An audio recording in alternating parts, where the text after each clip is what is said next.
So yesterday we were talking about the president and we have concluded the president chapter of the Indian Constitution, and today we are going to see the questions of the mains as well as of the prelims examination as far as the UPSC civil service exam is concerned.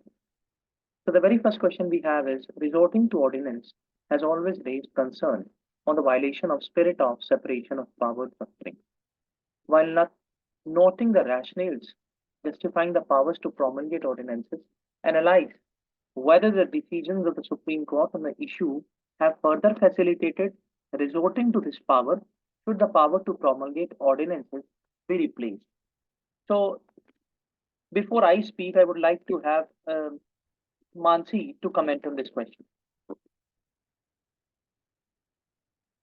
So here it is talking about कि whether Supreme Court judgment क्या उसके बाद भी has further facilitated resorting to this power or not. So I wouldn't say कि उसने उस चीज को ज़्यादा facilitate किया है. Rather we have got more clarity on the part of what should be the role of ordinances and under what circumstances it should be used and it shouldn't be used.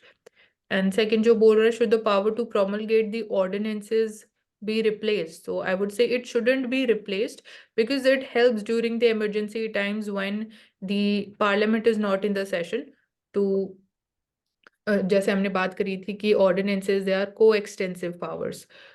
So they have their own important role. तो इस question को हम किस तरीके से deal कर सकते हैं? इसमें दो पार्ट पूछे गए हैं। पहला तो ये है कि जो सुप्रीम कोर्ट की पहला ये बोल रहा है कि क्या वायलेशन जो सेपरेशन ऑफ पावर की जो स्पिरिट है उसका वायलेशन ऑर्डिनेंस करता है, यानी ordinance has always raise concern on the separation of power. तो हम बोलेंगे कि कहीं ना कहीं ये बात ठीक है, क्योंकि जो ordinance making power under article 123 और यूनियन प्रेसिडेंट के पास और स्टेट में गवर्नर के पास है, उसमें हमने देखा कि बहुत सारे ऐसे इंसिडेंसेस हुए हैं। जब हम बात करते हैं बिहार जैसे स्टेट में, यूपी जैसे स्टेट में, जहां पर मोर देन 200 टू 250 ऑर्डिनेंसेस बनाए गए हैं आज तक के इतिहास में, जो कि जिनमें केसेस ऐसा देखा गया है कि जानबूझकर ऐसे मैटर के ऊपर कानून बनवाए गए हैं जहां पर पार्लियामेंट से कानून पास नहीं हो सकता था।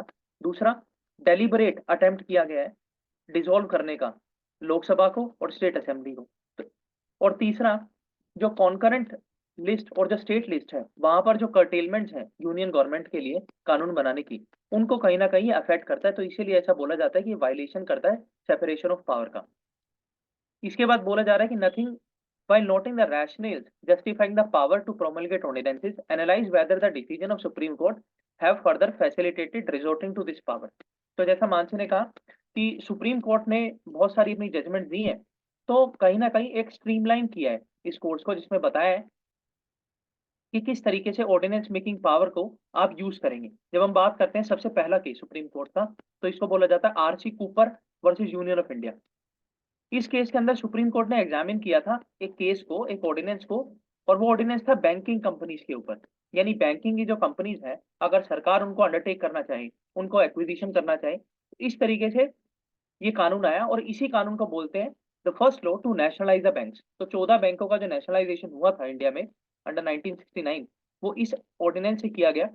और तब भी ये बात बोली गई सुप्रीम कोर्ट ने के द्वारा कि इमीडिएट रिएक्शन जरूरी नहीं था, लेकिन बाईपास किया गया है डिबेट और डिस्कशन को लेजिस्लेचर में, तो वो नहीं करना चाहिए। तो पहला एक तरीके से हम कह सकते हैं एक मोरल सुएशन सुप्रीम कोर्ट ने किया इस केस के अंडर। उसके बाद हमने देखा कि इंदिरा गांधी जो प्राइम मिनिस्टर मैडम थी, कल ही हमने देखा कि 38 कॉन्स्टिट्यूशनल अमेंडमेंट एक्ट लाती है 1975 के अंदर, जिसको पार्लियामेंट ने डिलीट किया by 44th amendment constitutional amendment act 1978 के अंदर, जहां पर बोला गया कि आप प्रोमिलगेट कर दीजिए ऑर्डिनेंस, लेकिन आप ये मत बोलिए जुडिशियल रिव्यू से ऊपर होगा। तो जुडिशियल रिव्यू सुप्रीम कोर्ट ने यहां पर भी अप्लाई करवाया by the parliament constitutional amendment act 44, जिसको सुप्रीम कोर्ट ने स्क्रूटिनाई करके कहा कि yes, judicial scrutiny is also very must as far as the ordinance making power is concern. इसके बाद 1980 में एक केस हो रहा है जिसको बोला जाता है AK Roy versus union of India. यहां पर नेशनल सिक्योरिटी का कुछ प्रोविजन था, उसके ऊपर ऑर्डिनेंस बनाया गया। तो यहां पर भी सुप्रीम कोर्ट ने यही कहा कि आप नेशनल सिक्योरिटी के नाम पर कोई भी ऑर्डिनेंस नहीं बना सकते हैं, और अगर आप बना भी रहे हैं तो ऐसा नेशनल सिक्योरिटी का जो ऑर्डिनेंस हमने बनाया है वो सब्जेक्ट टू जुडिशियल रिव्यू होगा। आप उसको ये नहीं बोल सकते कि we will bypass the power of parliament to discuss and deliberate as well as the judiciary power to scrutiny the bill. इसके बाद हमने एक और केस देखा था, और उससे पहले एक और हमारे पास केस है टी वेंकटा रेड्डी वर्सेस आंध्र प्रदेश। यहाँ पर विलेज की जो पोस्ट ऑफिस होते हैं उनको अबोलिश करने के लिए ऑर्डिनेंस लाया गया था। और यहाँ पर जो पार्लियामेंट है उसके ऊपर भी ये क्वेश्चन उठता है कि आप अपनी एक्सरसाइज को अच्छे से कीजिए, ताकि जो ऑर्डिनेंस की जरूरत पड़ रही है वो ऑर्डिनेंस की जरूरत भी ना पड़े। तो पार्लियामेंट को यहाँ पर बोला गया कि आप भी अपना काम अच्छे से कीजिए। और लास्ट केस हमारे पास ऑर्डिनेंस मेकिंग पावर में आपका है DC Wadhwa versus state of Bihar, जिसकी हमने कल चर्चा की। 1987 में केस आया जहां पर बोला गया कि ऑर्डिनेंस को आप एक्सेप्शनल सर्कमस्टांसिस में यूज कीजिए, और ये एक सब्स्टिट्यूट नहीं है पार्लियामेंट की लॉ मेकिंग पावर का, ये को टर्मिनस है। वो नहीं कर पा रहे हैं तो आप बनाइए। आप जानबूझकर उनको डिसॉल्व मत करिए, आप लोकसभा को डिसॉल्व मत करिए, स्टेट लेजिस्लेटिव असेंबली को डिसॉल्व मत कीजिए, आप जानबूझ के इमरजेंसी क्रिएट मत कीजिए। और यहाँ पर यह भी बोला गया कि satisfaction of the president or the governor is not their satisfaction but is the satisfaction of the council of minister headed by CM in the state and PM in the union। तो ये हमारे कुछ cases हैं। अब question पूछ रहा है should the power to promulgate ordinances be replaced? So I will say no, because complete elimination of ordinance making power will do two things. Number one, violation of the constitution. The ordinance making power is also the legislative power which is assigned to the president office, and if you will curtail it, so it will impact the sanctity and the prestige of the president office. Number two, there are some emergency and exigencies when the parliament may not be in session. Then what to do? So at that time ordinance becomes important. Hence, according to the Supreme Court guidelines, the ordinance making power should be used cautiously in the democratic manner by the president and by the governor in their respective horizons. तो उसी का आपको कुछ बोलना है? Okay, so we can move forward. I think he's busy in daily course. So what is the composition of the electoral college for the election of the president of the Indian Republic, and how the values of vote cast is counted? तो मानसी बताइए।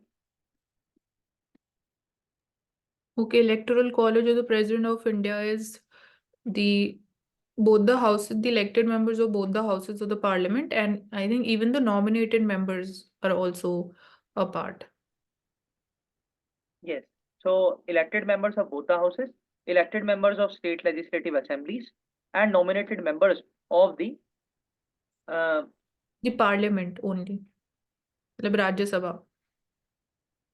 no. See, in the electoral college comprise number of people. Number one, elected member of both the houses of parliament, यानी MPs of Rajya Sabha, Lok Sabha, elected members of legislative assemblies of the state, यानी MLAs, elected members of the legislative assemblies of the union territories, which we have three. We talked Delhi, Puducherry, and Jammu and Kashmir, and no other union territories. And nominated members of both the houses, nominated members of state legislative assembly and state legislative councils are not the part. तो कोई भी nominated member part नहीं होगा electoral college का। MLC, जिनको member of legislative council बोला जाता है, वो पार्ट नहीं होंगे। तो nominated and these people are not the part. और तीसरे, जहां पर असेंबली डिसॉल्व कर दी गई है, यानी जहां पर एमएलओस के ऊपर कोई केस चल रहा है, कोई डिस्क्वालिफिकेशन हो गया है, या पूरी की पूरी असेंबली कॉन्फिडेंस मेजोरिटी नहीं प्रूव कर पा रही है हाउस पे, तो वो भी इलेक्टोरल कॉलेज का पार्ट नहीं होंगे। Then how the values of the vote cast is counted. तो हमने देखा कि वोट जो एक एमएलए की होती है उसको डिवाइड किया जाता है टोटल पॉपुलेशन ऑफ स्टेट और total number of MLA in the assembly के साथ। यानी अगर एक हाउस में 100 एमएलए है तो पॉपुलेशन कितनी है उस स्टेट की, उनको आपस में डिवाइड किया जाता है। और एक एमपी की जो वोट होती है वो सभी स्टेट के एमएलओ और पूरी पार्लियामेंट की जो स्ट्रेंथ है उनके एमपी, उनको आपस में डिवाइड करके वैल्यू जो है वो निकाली जाती है। प्रवेश, जो वैल्यू ऑफ वोट है इसमें न्यूमरेटर और डिनोमिनेटर में क्या क्या रहता है? न्यूमिनेटर में अगर हम एमएलए के वोट की बात करें तो न्यूमिनेटर में रहेगा टोटल पॉपुलेशन ऑफ स्टेट, और ठीक है, डिनोमिनेटर में रहेगा जितने एमएलए हैं स्टेट, उस स्टेट असेंबली के, वो डिनोमिनेटर में। एमपी ठीक के है। वोट में रहेंगे न्यूमिनेटर में पूरे इंडिया के एमएलओ के वोट, और डिवाइडेड बाय पूरी पार्लियामेंट के एमपीज। ठीक है, ओके। तो how is the president of India is elected, तो हमने देखा इस तरीके से इलेक्टोरल कॉलेज कॉन्स्टिट्यूट किया जाता है by the election under the supervision of the election commission of India, जो कि उसकी ओरिजिनल रिस्पॉन्सिबिलिटी है कंडक्ट कराना president, vice president, prime minister और union elections. And it needs is through single transferable vote system. या proportional representation by means of single transferable vote and secret ballot. Secret ballot इसलिए ताकि absolute majority of votes आ सके, उसमें discrepancies ना हो, और फिक्स सिक्योर्ड कोटा अगर उनको मिल जाता है तो वो ड्यूली इलेक्टेड मान लिए जाते हैं। ठीक है। And open ballot is only for the MPs of Rajya Sabha. No, open ballot is for everyone. नहीं, एक आपने बोला ना सीक्रेट बैलेट, तो ओपन बैलेट कौन से इलेक्शन में यूज होता है? सी ओपन बैलेट इज जिसमें यूज्ड आप इन डिस्क्लोज कर सकते हो। एमपीज के, हम जो नॉर्मल एमपीज के इलेक्शन होता है उसमें भी हम डिस्क्लोज ही करते हैं। सिर्फ कुछ ऐसी डेजिग्नेशन है इंडिया के अंदर, जैसे प्रेसिडेंट है तो उनका सीक्रेट बैलेट से होता है, वाइस प्रेसिडेंट है उनका सीक्रेट बैलेट से होता है, राज्यसभा के अंदर जो एमपीज होते हैं उनका सीक्रेट बैलेट से होता है, बाकी सबका ओपन बैलेट से होता है। ठीक है।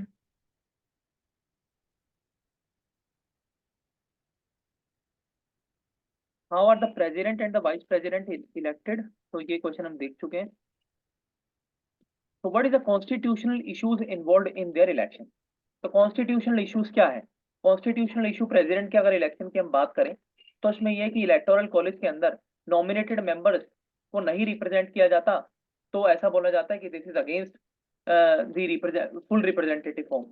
उसके बाद ऐसा बोला जाता है कि सीक्रेट बैलेट नहीं होना चाहिए, ओपन बैलेट होना चाहिए, ताकि हर किसी को पता लगे कि किसने किस को वोट दिया है। और इंडिविजुअल जो एमपी है वो अपनी पॉलिटिकल पार्टी के प्रेशर में जाके प्रेसिडेंट को इलेक्ट ना करें, वो अपना इंडिविजुअल प्रेफरेंस दें। तो उससे क्या होगा कि जो प्रेसिडेंट है वो सर्वसम्मति से इलेक्ट होगा। अभी सर्वसम्मति से नहीं होता है, अभी सर्व पार्टी की सहमति से होता है।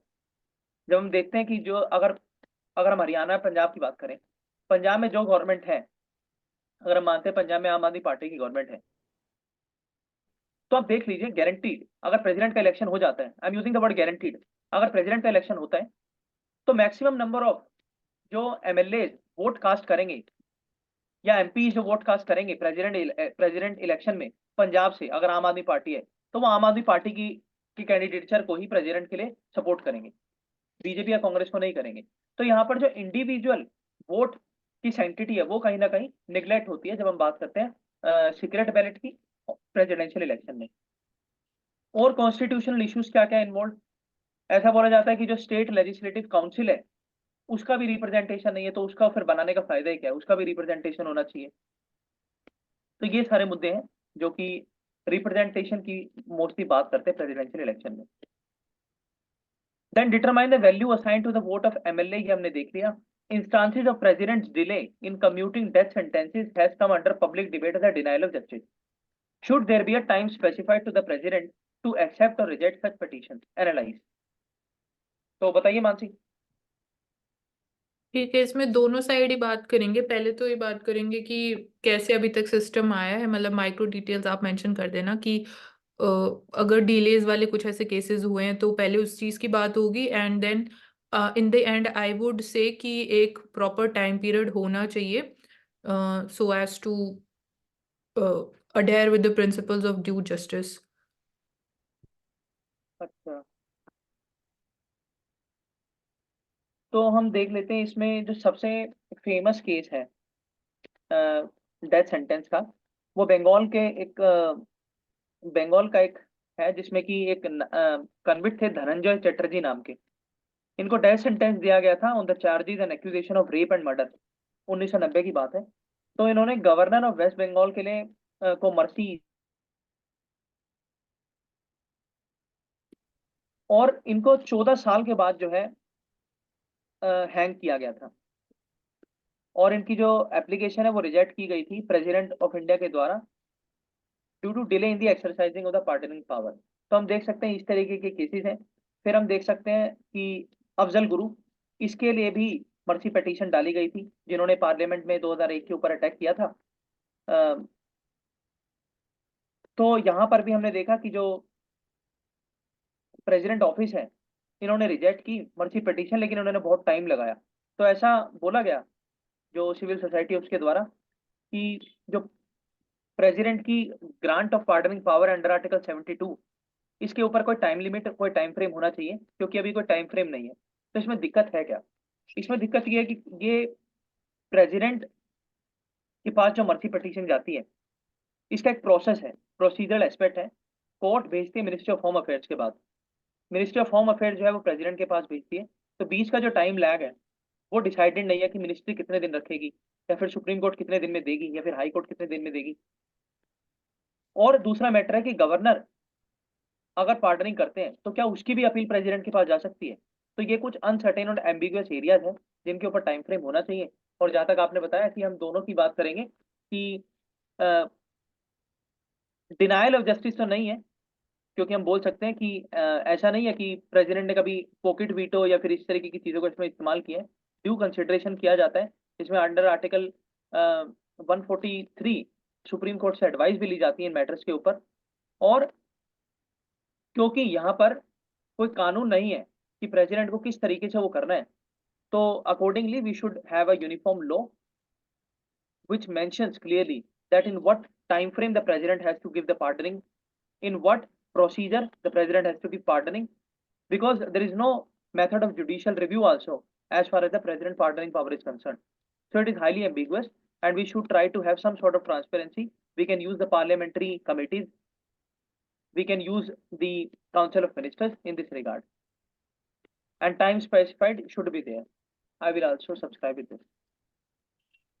Then what are the exceptions when the President of India is not bound by the aid and advice of the Council of Ministers? बताइए मानसी। इसमें first that I can recall is जो हमने कल बात करी थी कि choosing the prime minister when the house loses the confidence. तो for example we talked about the appointment of the former prime minister Rajiv Gandhi. So this is one exception. And इसके अलावा I am not able to recall और क्या conditions है। मैं बता देता हूँ। तो ऐसे कौन कौन से मुद्दे हैं जहां पर जो प्रेसिडेंट है उनको जरूरी नहीं होता है कि वो बाउंड करें एड एंड एडवाइस? तो नंबर वन, जब प्राइम मिनिस्टर की डेथ हो जाए, या प्राइम मिनिस्टर की अपॉइंटमेंट ना हुई हो, या फिर जो मेजोरिटी पार्टी है उसकी मेजोरिटी लूज हो गई हो, और confidence no confidence motion pass हो गया हो, या फिर प्रेसिडेंट के कहने के बावजूद जो कोई भी ऐसी पार्टी है वो फ्लोर पे मेजोरिटी प्रूव नहीं कर पा रही है, तो प्रेसिडेंट जो चाहे कर सकते हैं। प्रेसिडेंट जिसे चाहे प्राइम मिनिस्टर बनाए, काउंसिल ऑफ मिनिस्टर को जब मर्जी कॉन्स्टिट्यूट करें। तो ये एक पहली कंडीशन। दूसरा, कि जब लोकसभा के फ्लोर पे अगर कॉन्फिडेंस काउंसिल ऑफ मिनिस्टर नहीं कर पाते हैं प्रूफ, तो उनको डिसमिस कर सकते हैं। तो एड एंड एडवाइस जो काउंसिल ऑफ मिनिस्टर दे रहे थे, अब उनकी एड एंड एडवाइस तो छोड़ो, उनको डिसमिस भी कर देंगे प्रेसिडेंट। और तीसरा, जब लोकसभा डिसॉल्व कर दी जाए और council of minister majority loss कर गए, तो इन तीनों कंडीशंस में प्रेसिडेंट जो है वो बाउंड नहीं करते हैं एड एंड एडवाइस से काउंसिल ऑफ मिनिस्टर्स की। और भी कुछ एक्सेप्शनल प्रोविजंस हैं, जैसे कि हम देखते हैं कि फिफ्थ और सिक्स शेड्यूल्स के अंदर जब हम देखते हैं ट्राइबल एरियाज के अंदर पार्लियामेंट्री लॉ की बात होती है, तो वहां पर aid and advice of council of minister जरूरी नहीं होती है। It is the aid and advice of the governor जो प्रेसिडेंट अकाउंट में लेते हैं जब वो पार्लियामेंट्री लॉ को मॉडिफाइड फॉर्म में ट्राइबल एरियाज में अप्लाई करते हैं। तो ये कुछ एरियाज है जहां पर प्रेसिडेंट को अलाउ है कि वो एड एंड एडवाइस को ना माने। Then president is like grandparent in a family. If the younger generation does not follow his or her advice, he or she is just unable to do anything. So yes, it is true. तो मानसी, इसमें आप किस तरीके से इसको summarise करेंगे अगर आपको करना हो? इसमें president is like a grandparent in a family. Younger generation doesn't follow his advice, is just unable to do anything. हाँ, यही है कि जो उनकी एडवाइस भी है अगर उसको फॉलो ही नहीं किया जाएगा, उसको इम्प्लीमेंट ही नहीं किया जाएगा, तो उनकी पावर्स जो है वो इफेक्टिव नहीं हो पाएंगी, इफेक्टिव नहीं बोल सकते हम। कोई आप दो एग्जांपल दीजिए मुझे।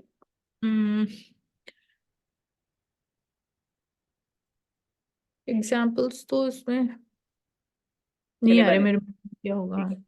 तो नंबर वन हमने देखा बजटरी स्पीच होती है जिसको पार्लियामेंट को पास करना होता है। अगर वो पास नहीं होती तो काउंसिल ऑफ मिनिस्टर डिसॉल्व कर दी जाएगी। तो वहां पे हमने देखना चाहिए कि जो यंगर जनरेशन है जिसको रिप्रेजेंट कर रहे हैं हमारे एमपी, उनको प्रेसिडेंट जो एक सेक्रेड ऑफिस है और उसकी सैंक्टिटी है उसको पूरा निभाना चाहिए। जो प्रेसिडेंट स्पीच है of budgetary speech and annual speech, जहाँ पर वो रिप्रेजेंट करते हैं इंडिया को और रिप्रेजेंट करते हैं पॉलिसीज को for the welfare and the development of the country, वो पास होना चाहिए without any sort of discriminatory practices and partisan politics which we currently see in the Indian context, especially as far as the Association of Democratic Report of Indian Parliamentary Proceedings are concerned. Number 2, जब interstate conflicts होते हैं, जब हमने देखा कि किस तरीके से रिवर वाटर की शेयरिंग के ऊपर डिस्प्यूट्स हैं, हरियाणा पंजाब का हम एग्जांपल ले सकते हैं, तमिलनाडु केरला का हम एग्जांपल ले सकते हैं, कर्नाटका केरला का एग्जांपल ले सकते हैं, महाराष्ट्र कर्नाटका का लैंड डिस्प्यूट हम ले सकते हैं, नॉर्थ ईस्ट में लॉ एंड ऑर्डर की प्रॉब्लम हम देख सकते हैं।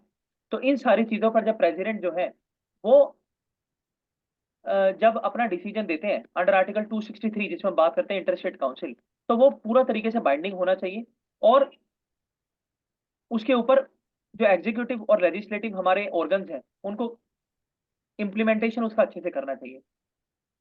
इसके बाद जो प्रेसिडेंट है वो ऑर्डिनेंस जब बनाते हैं तो उनका ordinance within the 6 weeks of reassembly of the Lok Sabha pass होना चाहिए। तो ये सारे एरियाज हैं जहां पर प्रेसिडेंट को एज ए ग्रैंड पेरेंट देखना चाहिए और उनके ऑफिस की जो रिस्पेक्ट और प्रेस्टीज है उसको हमें मेंटेन करना चाहिए।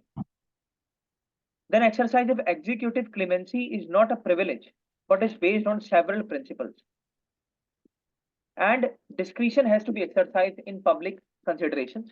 Analyze this statement in the context of judicial powers of the President of India. तो बताइए मानसी। इसमें हम बात करेंगे एक तो सेपरेशन ऑफ पावर्स की और प्रिंसिपल को ये बोल रहा हूँ सेवरल प्रिंसिपल्स, तो that is one of the principles. And apart from this हम यहाँ पे judicial powers of the president of India, तो आई थिंक यहाँ पे पहले तो जो वो डिबेट है प्रेसिडेंशियल पावर्स जो है जुडिशली रिलेटेड नेचर जो है उसकी उनको मेंशन करके हुए हम जुडिशियल एक्टिविज्म और ओवर रीच की आई थिंक बात कर सकते हैं यहाँ पे कहीं। चलिए मैं बताता हूँ। इसमें मेनली जो है वो क्वेश्चन आपसे मांग रहा है कि जो जुडिशियल पावर जो प्रेसिडेंट ऑफ इंडिया की है जो सिर्फ 3 है ओरिजिनल कॉन्स्टिट्यूशन के अंदर, वो जब प्रेसिडेंट एक्सरसाइज कर रहे हैं तो प्रेसिडेंट तो नहीं कर रहे हैं। आर्टिकल 75 के अंदर एग्जीक्यूटिव कर रही है उस पावर को use on the aid and advice of the president on the PM, जो कि प्रेसिडेंट को दी जाती है। तो उसमें एग्जीक्यूटिव क्लीमेंसी नहीं होनी चाहिए, या फिर एग्जीक्यूटिव क्लीमेंसी है तो उसको प्रिविलेज के तौर पर नहीं देखना चाहिए। जैसे कि अगर हम बात करते हैं जुडिशियल पावर क्या है, तो सबसे पहला है अपॉइंटमेंट ऑफ द जजेस of the supreme court, high court. Collegium system की हम यहाँ पर बात करेंगे कि किस तरीके से जो कोलेजियम सिस्टम है उसके अंदर एग्जीक्यूटिव क्लीमेंसी देखने को मिलती है। एग्जीक्यूटिव ही सुप्रीम है एज फार एज द जजेस अपॉइंटमेंट इज कंसर्न, तो उसमें कहीं ना कहीं जो कॉलेजियम सिस्टम है उसको ड्यू कंसिडरेशन देना चाहिए। और अभी के तौर पर अगर हम बात करें रिसेंट 2021 के बाद से, तो अभी we have achieved some sort of reforms. जब हम बात करते हैं कि जो कॉलेजियम सिस्टम है उसका भी एनलार्जमेंट हुआ जिसमें 5+1 सिस्टम, 5+1 सिस्टम जो ये जजेस है ये रिकमेंडेशन अपनी देते हैं लॉ मिनिस्ट्री को। लॉ मिनिस्ट्री जो है ये रिकमेंडेशन देती है कमेटी को जो कि appointment committee of supreme court है। उसके अंदर प्राइम मिनिस्टर भी होते हैं, लीडर ऑफ अपोजिशन भी होते हैं, सीजीआई भी होते हैं। तो एग्जीक्यूटिव और जुडिशरी का जब मेल होता है उसके बाद अब ये रिकमेंडेशन प्रेसिडेंट साहब के पास जाती है जिसमें उनको दिखता है कि एग्जीक्यूटिव भी है जुडिशरी भी है, तो एग्जीक्यूटिव क्लेमेंसी का प्रिविलेज मिसयूज नहीं हुआ क्योंकि जुडिशरी को भी अकाउंट में लिया गया है। दूसरा हम बात करते हैं advice seeking from the supreme court on any question of law. यहां पर भी हम देखते हैं कि बहुत बार जो एग्जीक्यूटिव क्लेमेंसी उसका प्रिविलेज मिसयूज किया जाता है। Example, solicitor general, advocate general, attorney general जो कि हमारे कॉन्स्टिट्यूशनल बॉडी भी है और chief advocate of the government of India भी है। सुप्रीम कोर्ट से प्रेसिडेंट एडवाइस नहीं लेते हैं, ऐसा देखा जाता है कि उनसे एडवाइस ली जाती है। तो वो कहीं ना कहीं एग्जीक्यूटिव क्लेमेंसी का मिसयूज होता है कि यानी कॉन्स्टिट्यूशन ने आपसे कहा है कि अगर आपको transparent, independent, fair, integral information चाहिए तो अंडर आर्टिकल 141 और 143 आप प्रेसिडेंट जो है आप सुप्रीम कोर्ट से एडवाइस ले लीजिए और बाइंडिंग भी नहीं है आपके लिए। लेकिन अभी होता क्या है, एडवोकेट जनरल से ली जा रही है, अटर्नी जनरल से ली जा रही है ऑन द कॉन्स्टिट्यूशनल मैटर्स, तो वो कहीं ना कहीं प्रिविलेज का मिसयूज होता है। उसके बाद पार्डनिंग पावर। तो पार्डनिंग पावर में देखा गया कि वो रिप्राइव करते हैं, रिस्पाइट, सस्पेंड, कमिट, जो हमने देखा। कोर्ट मार्शल, तो कोर्ट मार्शल के अंदर यूनियन लॉ के ऑफेंस के खिलाफ और डेथ सेंटेंस के खिलाफ, यहाँ पर भी हमने देखा कि एग्जीक्यूटिव गवर्नमेंट का इंपॉर्टेंट रोल रहता है जहां तक प्रेसिडेंट पार्डनिंग की बात है। तो अभी हमने ऊपर क्वेश्चन देखा कि टाइम फ्रेम नहीं है, वो इसी वजह से नहीं है क्योंकि government, executive, council of minister decide करते हैं कि कितने टाइम पर प्रेसिडेंट को डिक्लेयर करना है कि पार्डनिंग दे, क्या क्या कंडीशंस हो सकती है। तो इससे दिक्कत क्या है, इससे डिले होता है। इसीलिए वहां पर बात की गई कि delay is a denial of justice. तो ये डिले प्रेसिडेंट नहीं करते हैं, ये काउंसिल ऑफ मिनिस्टर करवा देती है। तो इसीलिए एक प्रॉपर टाइम फ्रेम की जरूरत है। और हमने बात की कि एक लॉ भी होना चाहिए जिसके अंदर मेंशन हो कि अंडर आर्टिकल 72 पार्डनिंग पावर को यूज कैसे किया जाएगा, क्या क्या क्रेडेंशियल्स होंगे, क्या क्या कंडीशंस होंगी, एक्सेप्शंस क्या होंगी, रीजनेबल रेस्ट्रिक्शंस क्या होंगे, और उसके बाद उसको फेयर इनफ प्रोसेस में लगाया जा सकता है। So this question is talking about that and we have concluded it. Then discuss briefly the legislative and executive power of the President of India. Have there any change during the last decade? Offer your comment. तो हम देखते हैं, सबसे पहला पूछा है legislative. तो legislative में सम्मन करते हैं, प्रोरोग करते हैं, डिसॉल्व करते हैं लोकसभा को। 108 आर्टिकल है, उसके अंदर ज्वाइंट सिटिंग बिठाते हैं। उसके बाद 2 बार सेशन, पार्लियामेंट्री सेशंस को कमेंस करते हैं, पहला जब बजट आता है और दूसरा हर 5 साल बाद। हाउसेज को मैसेज भेजते हैं किसी भी बिल के रिगार्डिंग, किसी भी डिसीजन के रिगार्डिंग। अपॉइंट करते हैं किसको, प्रिसाइडिंग मेंबर्स को, लोकसभा के स्पीकर, डिप्टी स्पीकर जब वैकेंट हो जाता है। राज्यसभा में भी चेयरमैन, डिप्टी चेयरमैन। राज्यसभा के अंदर 12 लोगों को नॉमिनेट करते हैं और एंग्लो इंडियन को 2 लोगों को नॉमिनेट करते हैं। लेकिन चेंज क्या आया, चेंज आया कि 2020 के बाद ये प्रैक्टिस बंद हो गई। He decides on the question of disqualification of the members of parliament. तो जिसमें हमने देखा कि पहले वो डिस्क्वालिफिकेशन के ऊपर खुद मैटर्स लेते थे, लेकिन अभी इलेक्शन कमीशन ऑफ इंडिया की रिकमेंडेशन भी वो लेते हैं। उसके बाद लेजिस्लेटिव मैटर्स में अलग अलग तरीके के बिल है जिनमें प्रायर रिकमेंडेशन उनकी चाहिए होती है, जैसे money bill, financial bill under article 117 clause 3। उसके बाद वो इनके पास वीटो पावर्स होती है बिल्स पे, जिसमें असेंट करते हैं, विथआउट करते हैं, रिटर्न करते हैं रिकंसिडरेशन के लिए। ऑर्डिनेंस मेकिंग पावर 123, जिसको हमने काफी चर्चा में बात की। उसके बाद जो रिपोर्ट होती है अलग अलग कॉन्स्टिट्यूशनल, नॉन कॉन्स्टिट्यूशनल बॉडीज की, उनको ये पार्लियामेंट के अंदर पेश करते हैं। और कुछ ऐसी यूटीज हैं जिनका एडमिनिस्ट्रेशन डायरेक्टली इंश्योर करते हैं और गुड गवर्नमेंट की रिपोर्ट लेते हैं वहां के जो गवर्नर्स होते हैं उनसे, जैसे कि अंडमान निकोबार, लक्षद्वीप, दादर नगर हवेली, दमन, दीव एंड लद्दाख। अब एग्जीक्यूटिव पावर्स, सारे हमने बात की, सारे एग्जीक्यूटिव एक्शन राष्ट्रपति जी के नाम पे लिए जाते हैं। वो ही बताते हैं कि किस तरीके से मेरा नाम आप यूज करोगे। इसका मतलब क्या हुआ, he specifies the rules in which executive action will be taken in his name. इसके बाद यूनियन गवर्नमेंट और स्टेट गवर्नमेंट के बीच में किस तरीके से कन्वीनियंट ट्रांजैक्शन होगा बिजनेस का, वो इंश्योर करते हैं। पोर्टफोलियो सिस्टम ये अलाउ करते हैं। Prime minister council of minister को अपॉइंट करते हैं, अटॉर्नी जनरल को अपॉइंट करते हैं, CAG, UPSC, other constitutional bodies के चेयरमैन मेंबर्स को अपॉइंट करते हैं। उसके बाद प्राइम मिनिस्टर से अंडर आर्टिकल 76 परमिशन, रिकमेंडेशन लेते हैं या फिर इंफॉर्मेशन लेते हैं एडमिनिस्ट्रेटिव मैटर्स के ऊपर, लीगल मैटर्स के ऊपर, लेजिस्लेटिव मैटर्स के ऊपर। उसके बाद inter state council under article 263 को अपॉइंट करते हैं ताकि सेंटर स्टेट और इंटर स्टेट के बीच में जो क्लिशेस होती हैं वो ना हो। ड्यूटीज को एडमिनिस्ट्रेटर करवाते हैं, एलजीज, एडमिनिस्ट्रेटर और गवर्नर और लेफ्टिनेंट गवर्नर के द्वारा। और किसी एरिया को शेड्यूल एरिया डिक्लेयर करते हैं, जिसमें हम बात करते हैं फिफ्थ और सिक्स शेड्यूल।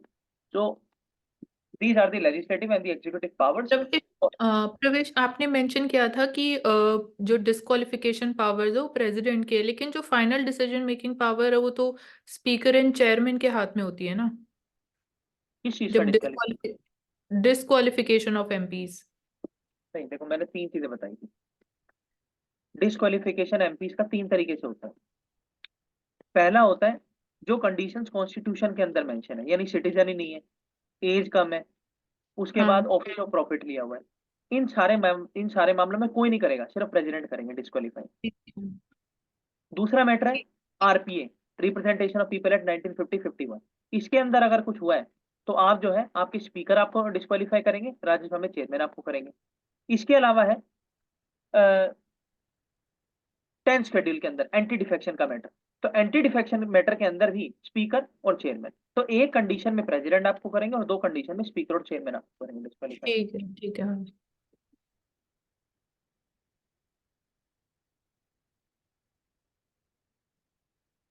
तो distinguish between the head of the state and head of the government, why two offices are important. तो हमने देखा हेड ऑफ द स्टेट बोला जाता है हमारे प्रेसिडेंट साहब को, head of government prime minister, दोनों के अलग अलग ऑफिस है जिनको जाना जाता है president office of India, prime minister office of India. तो दोनों ऑफिस इंपॉर्टेंट क्यों है? दोनों office checks and balance ensure करते हैं।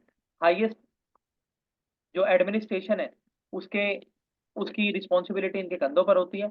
उसके बाद जो प्राइम मिनिस्टर ऑफिस है वो डी फैक्टो इंपॉर्टेंट हो जाता है, लेकिन उसके ऊपर भी जो चेक्स एंड बैलेंस है, इसलिए हमारा प्रेसिडेंट ऑफिस इंडिया के अंदर है जो स्क्रूटिनाई करता है और सोल डिसीजन जो है प्राइम मिनिस्टर का उसको प्रिवेंट करता है, ताकि एक स्क्रूटिनी हो सके प्रेसिडेंट प्राइम मिनिस्टर और उसके काउंसिल ऑफ मिनिस्टर के डिसीजन की। और ये कहाँ पर दिखता है? जब प्रेसिडेंट जो है रिकंसिडरेशन करने के लिए भेजते हैं मैटर्स को। Prime minister political highest body है, लेकिन उनके ऊपर भी जिम्मेदारी है कि वो प्रेसिडेंट को हर चीज बताएं, एडमिनिस्ट्रेटिव मैटर्स बताएं, लेजिस्लेटिव मैटर्स बताएं, लॉ एंड ऑर्डर की क्या सिचुएशन है इंडिया के अंदर, हर चीज की रिपोर्ट प्रेसिडेंट को दें। In what veg can president of India ascertain the views of supreme court on a particular bill? तो बताइए मानसी से जल्दी से। इसमें यही आपने अभी जो मेंशन किया था कि president of India supreme court से एडवाइस ले सकते हैं, so on that basis views लिए जा सकते हैं सुप्रीम कोर्ट के। ठीक है, तो यहाँ पर यह है कि जो president of India ascertains on on a particular bill, तो सिर्फ ऐसे मैटर्स जो कॉन्स्टिट्यूशनल मैटर्स हैं, ऐसे मैटर्स जो यूनियन और स्टेट के मैटर हैं, ऐसे मैटर्स जो इंटरनेशनल इमेज या सोवरेनिटी को इफेक्ट करते हैं, इन सारे मुद्दों पर प्रेसिडेंट जो है सुप्रीम कोर्ट से व्यू ले सकते हैं। और एक मुद्दा और है जब ले सकते हैं, जब नेशनल इमरजेंसी या प्रेसिडेंशियल रूल है, तब भी सुप्रीम कोर्ट से ये व्यूज ले सकते हैं यूनियन बिल के ऊपर और स्टेट बिल के ऊपर। कब? जब यूनियन कोई ऐसा गवर्नमेंट बिल बना देती है जिससे सुप्रीम कोर्ट की बेसिक स्ट्रक्चर के ऊपर खतरा हो, सुप्रीम कोर्ट की पावर्स के ऊपर को घटाया जा रहा हो, सुप्रीम कोर्ट के जो जजेस हैं उनके जो प्रिविलेजेस, पर्क्स, कंडीशंस, रेम्यूनरेशंस हैं उनके ऊपर कोई खतरा लगे प्रेसिडेंट को, तो सारी चीजों पर सुप्रीम कोर्ट के जजेस से प्रेसिडेंट जो है व्यूज ले सकते हैं। तो रिगार्डिंग द शेड्यूल एरियाज हमने देखा कि प्रेसिडेंट ऑफ इंडिया की पावर क्या होती है। वो डिक्लेयर करते हैं शेड्यूल एरियाज को, उसके बाद जो वहां पर गवर्नर और जो एडमिनिस्ट्रेटर्स होते हैं शेड्यूल एरियाज के अंदर, उनको ये सुप्रीम पावर देते हैं एडमिनिस्ट्रेशन की, लेजिस्लेटिव की। इसके बाद उनसे रिपोर्ट भी मांगते हैं टाइमली और एनुअली, जिसको ये पार्लियामेंट हाउस के अंदर पेश भी करते हैं। लॉ एंड ऑर्डर मेंटेन करना शेड्यूल एरिया में प्रेसिडेंट की जिम्मेदारी होती है। और कुछ ऐसे एरियाज है जिसमें हमने बात की लद्दाख की, अंडमान निकोबार की, जिसमें लॉ एंड ऑर्डर के अलावा एडमिनिस्ट्रेशन और जो डेवलपमेंट है वो भी प्रेसिडेंट की जिम्मेदारी होती है। उसके बाद जो president of India schedule areas में किस तरीके से पार्लियामेंट का अगर कोई लॉ है या स्टेट गवर्नमेंट का कोई लॉ है उसका मॉडिफिकेशन किस तरीके से होगा, तो वो प्रेसिडेंट बताते हैं। तो इन सारी चीजों पर प्रेसिडेंट को पावर है शेड्यूल एरिया। कॉन्स्टिट्यूशनल रिलेशंस क्या है प्रेसिडेंट प्राइम मिनिस्टर के अंदर, ये हमने देखा आर्टिकल 75, 76, 77, 78। 75 के अंदर एड एंड एडवाइस, 76 के अंदर इंफॉर्मेशन देना, 78 के अंदर duty of prime minister to inform and to reconsider the matter on which the president of India has told him to do so। कैसे इलेक्ट होते हैं वो भी हमने देख लिया। तो now we can see the questions of the prelims exam. If the election of the president of India is declared void by the Supreme Court of India, all act। Mansi इसमें आंसर आप देते रहना, मैं क्वेश्चन पढ़ लेता हूँ। ठीक है हाँ। If the election of the president of India is declared void by the Supreme Court of India, all act done by him or in the performance of duty of the president before the date of decision becomes invalid। नहीं election गलत है ये। सही पहले है, वाला गलत है, ये हाँ गलत वैलिड है, रहता है। वैलिड हाँ रहता है। रहते। Election for the post of president can be postponed on the ground that some legislative assembly have been dissolved and election are yet to take place। ये गलत False। है। ये भी गलत When है। a bill is presented to the president, the constitution prescribes time limit within which he has ये to भी नहीं, this respond is false। to your। Also wrong. Wrong. तीनों गलत। गलत है। Consider the following statement: president, member nominated to either house of the parliament or the assembly are eligible। False। Higher number of elected assembly seats, the value of each MLA of that state। Higher the number of elected assembly seats, higher is the value of vote of each MLA। False। ये गलत है, लो हो The जाएगी वो। value of the value of vote of each MLA of Madhya Pradesh is greater that of Kerala। The value of vote of each MLA of Puducherry is higher than that of Arunachal because of the ratio of total population to number of elected seats in Puducherry is greater compared to Arunachal। I think तीसरा तो गलत है। MLA of MP नहीं, तीसरा ठीक है, चौथा तीसरा गलत ठीक होना है, चाहिए।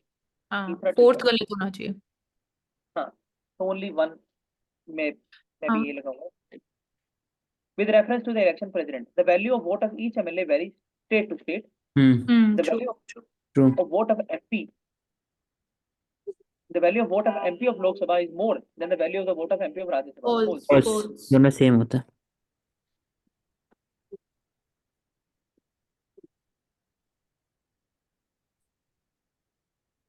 To the Constitution of India, duty of President to lay report of which? Union Finance Commission, Public Account Committee, CAG, National Commission for Scheduled Caste. तो 2 नहीं होगा क्योंकि वो पार्लियामेंट्री कमेटी हाँ, है, पार्लियामेंट्री उसकी कमेटी रिपोर्ट हो गया. तभी. Which of the following article of Indian which of the following shall cause every recommendation made by Finance Commission to lead? ये president ही है. Under which article president give assent to ordinance? तो 123 है. 123. Consider the चलो consider the following governor का statement. 213 होता है ना, वो देख ले. 213 13. हाँ. उल्टा होता है इसका.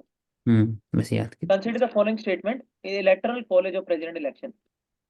All the elected members of parliament and the state assembly. So यहाँ पे अच्छा, यहाँ तो वैल्यू की उसमें value the vote of the elected member the legislative assembly equals. आगे क्या है? कौन सा कह रहे हो मानसिया? नहीं, क्वेश्चन 6 का पहला, दूसरा और तीसरा सेंटेंस इनकम्प्लीट नहीं है. In the The value electoral of vote of elected presidential member of election. legislative assembly equals. हाँ, ये incomplete question है. हाँ. ठीक है, The देख value लेंगे of vote of बाद में. elected member of parliament equals. Which of the following amendment of constitution empower president to send back matter for reconsideration by the council? 44. 1978. President election of India, every elected member of assembly of state shall have as many votes as multiple of 1000 in question obtained by population of state by total number of elected 1971 members. बात है. 1971 है. Population here means which? ठीक है, तो 1971 census. अभी दो